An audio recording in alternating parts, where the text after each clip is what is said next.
colleague there. He outlined the reasons why tax and spend, why tax and consume, why those days are over.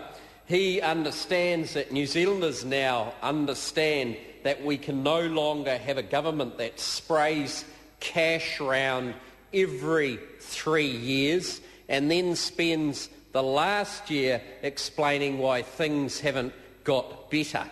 And we're not going to enter this election in some competition with Labor as to how we can lolly-scramble more out there than they can.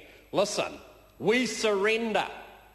They can throw cash round this country, the Labor Party, better than we can. All of them in a Father Christmas uniform looks much more convincing than we do. Them running around looking like Father Christmas and his 30 or 29 or is there 17 MPs left, I don't know, whatever, a few elves left on that side of the house spraying round lollies and cash look much more convincing than John Key doing it. Because people expect from John Key, Bill English and this government a lot more thriftiness, a lot more conservative approach, a lot more frugal and sensible approach than what they expect from Phil Goff. So we surrender. We surrender. We're not going to spray cash. We're not going to throw out presents. We're not going to tempt the public with sweets. We give in. We're quite simply saying the days of tax and spend, consumption and increasing borrowing is over. And I think the member from Hamilton put that quite succinctly. Look, I'd like to explain something else to Labor colleagues and those who are listening, because I've been extremely concerned, I guess, and perhaps that's why the Prime Minister decided to address housing in his speech today. I've been quite concerned as to why Labor Party members are asking the questions about housing. They're asking the question, why are rents going up? They're asking the question, I remember this when they were in government, why were the prices of houses going up when in government? So I'm going to back up to quite basic, straightforward economics, and nothing's changed. Okay? More houses on the market, the lower the price of the houses.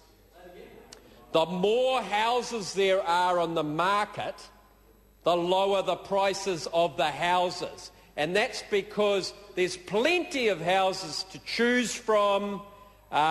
There's just a few buyers, house owners, people building houses have to drop their prices.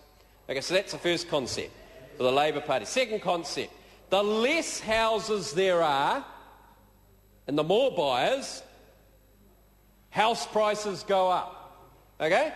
Less houses on the market, more buyers, house prices go up. Now, why is that?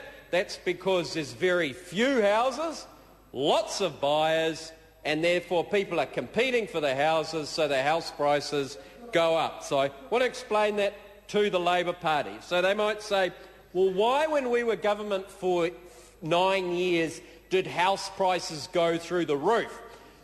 Moving back to what I previously said, that's because over the term of the Labor government, we weren't building enough houses. Okay? Builders found it hard to build houses. Why? Because consents, building consents and resource consents took so long to go through the system because of the bureaucracy. Why? Because land was not released, because the Labor government had this view that there was no land in New Zealand around any town or city that would be useful for housing. Whether it was covered in gorse and tea tree and had no other use whatsoever, they were very scared to open up new land and housing. Reason 3, why? Because interest rates during the period of the Labor government, particularly during those middle years, were around 8, 9 and 10%, and so people weren't prepared to borrow money to buy and build a house. So house prices went up because interest rates, house prices went up because fewer houses were being built and more people wanted them. Why were fewer houses being built? Because the consenting process was difficult, because there was not land available to build the houses on, and thirdly, because interest rates were high. Okay? And now the Labour Party asks the question, why are rents going up, particularly in Auckland? And it's quite simple, and I'll go back to those initial principles. More people are wanting to rent houses than houses are available to rent. So what happens is 10 houses are available to rent, but 100 people want them, so the rents go up. Why are there less houses to rent?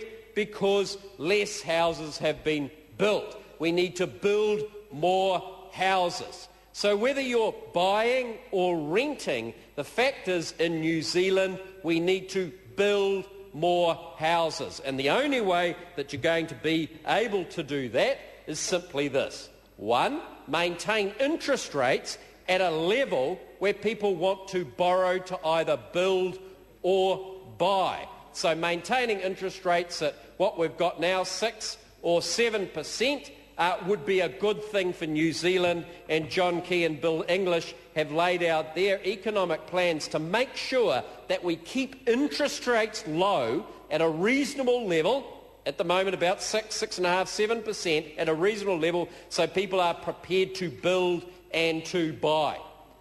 Second thing, what can we do? Well, we can start talking about, as we are in Auckland, about what areas of land we can open up for new housing. Don't be afraid of this. There are areas around Auckland where we could have some new housing. We could also demolish some housing in Auckland, which is old, cold and mouldy, and make it more dense. In other words, not have so many quarter-acre sections. Perhaps put 2 houses on those quarter-acre sections. Thirdly, we look at the Resource Management and the Building Act and look at the way we allow the consenting process to drag on for 2 or 3 or 4 years. And we've made that pretty clear to people. We want to make sure that house prices remain stable and no longer spiral out of control into the future. We want to make sure that rental prices are kept under control, and the only way you will do that is to build more houses. In fact, colleagues might be interested to know that over the last decade, including the period of the recession, builders have not been building enough houses across New Zealand to keep up with either immigration or population growth. So even before the recession, each year we needed about 23,000 houses, but in fact builders across the country were only building 15,000 or 16,000 houses. So we have a housing shortage. And keeping interest rates under control, managing the economy, making sure that we're streamlining consenting processes, freeing up new land for housing developments and allowing densification in towns and cities is the only way you are going to get more houses. So why does the Labour Party keep insisting on maintaining the red tape of resource consenting, the red tape of the Building Act, insisting there is no land in New Zealand for residential housing, and maintaining policies which spray cash around an election year and can only ever have one result, and that is sending interest rates up sky high to 8 or 9 or 10%,